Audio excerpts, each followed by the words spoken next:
কৃষিকাজের ভিডিও নিয়ে আজকেও তোমার সামনে হাজির হব। তো আজকে দেখতে পাচ্ছ এই যে ইউরিয়ার বস্তা গাড়ির উপরে তুলে নিয়েছি, বাইকের উপরে। তো এখন জমিতে যাব, দেখতেছি শ্রমিক বন্ধুরা কাজ করছে, সেখানে গিয়ে আজকে ইউরিয়া সার দেওয়া হবে। কি পরিস্থিতিতে আলু ক্ষেত রয়েছে আর কি করা হচ্ছে আজকে সবকিছু তোমরা জানতে পারবে। তো গাইস লেটস গো, ভিডিওর স্কিপ না করে সম্পূর্ণটা দেখবে।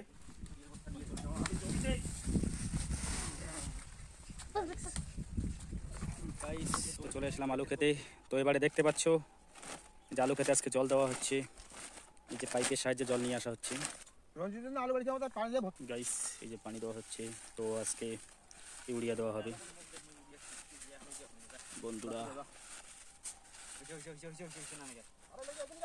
হ্যালো গাইস, এই দেখতে পাচ্ছ এই যে পাইপ দিয়ে আলু খেতে জল দেওয়া হচ্ছে। জল কিন্তু সুন্দরভাবে দিতে হয় আলু খেতে, যে ইউরিয়া সার প্রয়োগ করা হবে গাইস। সো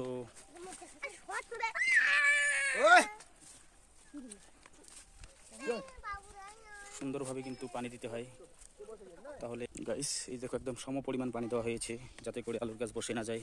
বেশি পানি দিলে বসে যায় গাইস। এই যে দেখো শুকানো হয়ে গাইস, দেখতে পাচ্ছ কীভাবে পাইপের সাহায্যে নিয়ে আসা হয়েছে পানি, কত দূর থেকে সেটাও দেখাবো। আলু খেতে পানি দেওয়া হচ্ছে, সম পরিমাণ আলু খেতে পানি দিচ্ছি। একদম সুন্দরভাবে পানি দেওয়া, মাপ মতো না হলে আলু বসে যায়। এই যে দেখতে পাচ্ছ কীভাবে তিনটা করে ছেড়ে দিচ্ছে, তিনটায় সম পরিমাণ চলে যাবে গাইস।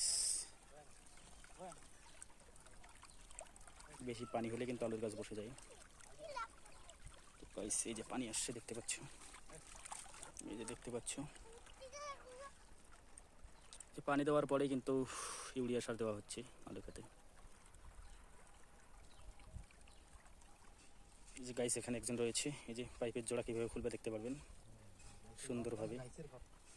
তাতে কিন্তু মানে যে আলু খেতের সম পরিমাণ পানি তার থেকে বেশি হবে না। দুই দিকে দুইজন দাঁড়ায় রয়েছে, একদম সম পরিমাণ পানি যাচ্ছে। এই পাইপের জয়েন্ট খুলে খুলে পানি দেওয়া হয়। এই পাইপগুলো আসাতে এখন খুব ভালো।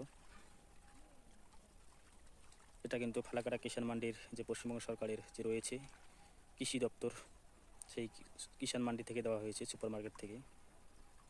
কিষাণ বন্ধুদের কিন্তু এবার একটা সুবিধাজনক বিষয়। দেখতে পাচ্ছ কীভাবে জয়েন্টটা খুলবে, এই দেখতে পাচ্ছ জয়েন্টটা খুলে দিল, এই যে দেখো জয়েন করে দিল সুন্দর।